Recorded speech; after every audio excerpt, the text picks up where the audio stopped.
3, 2, 1. This is Genesis, and you're watching Dante's Boxing Nation.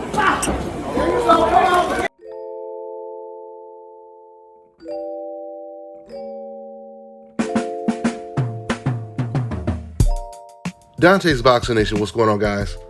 So finally, the IBF, they make a decision on this complicated, messy situation between Teofimo Lopez and George Kambosos. For those of you guys who don't know the whole story, Triller, they won this purse bid to host this fight between Teo and Kambosos.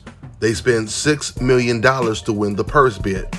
So they had rights to where they could host the fight, right? So the fight was supposed to take place in the beginning of June. But because Floyd Mayweather was doing an exhibition the same day they scheduled the fight, they ended up pushing the fight to June 19th. Now remember, guys, Lopez versus Kambosos fight was supposed to take place on one of the busiest weekends in boxing, at least this year. There were at least 5 big fights that was taking place the same day. Or maybe I shouldn't say 5 big fights, but a couple of them were bigger than others, let's just put it that way. So shortly after it was reported that the tickets were not selling for this fight, and Triller were forced to discount the tickets to like damn near 60 to 70% off the original price, that's when coincidentally Teofimo Lopez, he pulled the COVID card. And the fight originally got postponed to August 14th. Shortly after they started talking about August 14th, then it was pushed to around September 7th. Then it got pushed all the way to October 17th, and the fight was supposed to be in Australia. Clearly, this proves Triller no longer had the confidence in Teofimo Lopez pulling in big numbers. Teo had sold them a great story, telling them that he's the next big superstar and he's going to do 2 million pay-per-view buys. And once Triller found out that the fight wasn't selling at all, they realized they're going to have to put this man on either Oscar De La Hoya's undercard, because those were the talks. The talks was he was going to end up fighting on Oscar De La Hoya's card. And we all know there's no way Teofimo's pride was going to allow that to happen. So that's when Triller decided, okay, let's just put this in Australia. We put the fight in Australia, where George Kambosos has a big following. Triller is obviously just trying to make their money back, because they feel they're not going to make their money back hosting this fight in the US, because Teo doesn't have a big following. You have to be a star in the sport of boxing to carry a card by yourself. Fill up an arena no matter who the opponent is you're fighting. And that's not where Teo is in his career yet. The only way Teofimo would have did really, really good numbers is if he was getting in the ring with a Tank Davis or a Devin Haney. And this is not Kambosos' fault. He's just not well known in the States, but he's very well known in Australia, which is once again why they want to host the fight in Australia. Kambosos is a bigger draw in his country than Teo is in his country. So now we get into the conflict. Apparently Teofimo, he did not want the fight to be pushed back that far. He wanted to fight in August originally. Triller, they were pushing for October because they felt that was the best way they could make their money back, is to host the fight in Australia. And all of a sudden, out of nowhere, Teofimo says he's not fighting in Australia. And it's just so crazy because he was hell-bent on fighting in Australia the beginning of negotiations for this fight. In fact, Teofimo and his father, they were justifying taking this fight instead of the Devin Haney fight, because they were saying it made so much sense to fight Kambosos in Australia with this huge arena where they can make so much money, right? Now all of a sudden, they're hell-bent on fighting in the US or just not fighting in Australia because they say they're worried about the quarantine situation. But they would have dealt with the quarantine situation even before.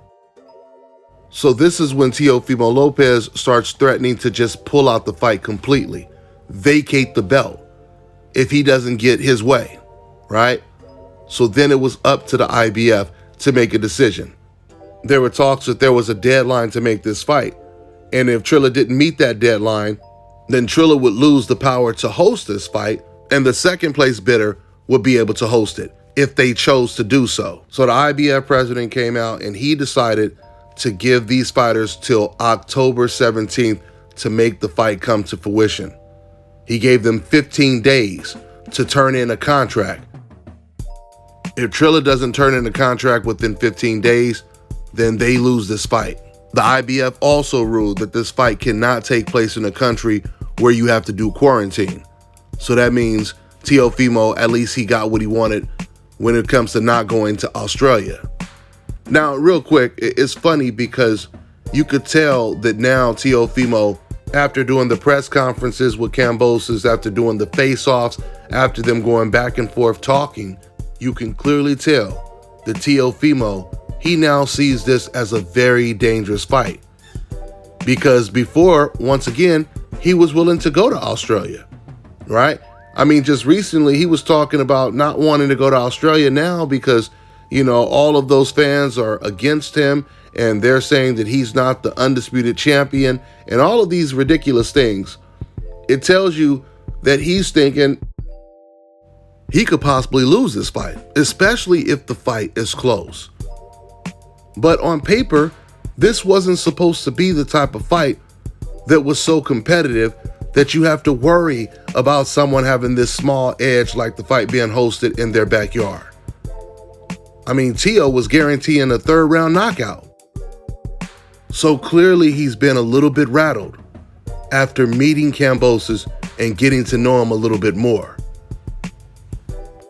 Originally, Teo, he was thinking that this was an easy cherry pick. It's much easier to take this fight than take a Devin Haney fight or even a Tank Davis fight. And now he's starting to wonder, how tough is Kambosos? Maybe this dude is going to be just as tough as they are. Since this fight was signed, I have been telling you guys that I truly believe Kambosos is going to surprise Teo.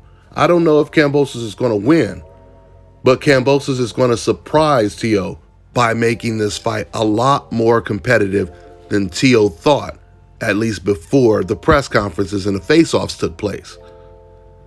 So let's see. So we should get an announcement real soon because the IBF is only giving them 2 weeks to come up with another contract.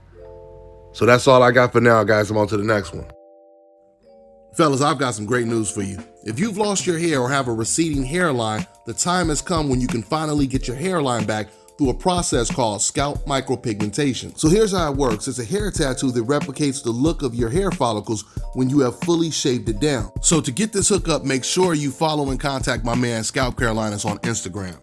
Contact them at 704-499-3471 and make sure you follow them on Instagram. All right, now check this out, guys. If you're looking to repair eczema scars, burns and bruises, dark spots and blemishes, then this right here is the perfect product for you guys. It's called Elo Deki Face and Body Oil. Athletes and top-ranking boxers, they're also using it after training to reduce swelling, inflammation, and to ease the pain. So get yours today. Go to elodeki.com, like them on Facebook, and follow them on Instagram.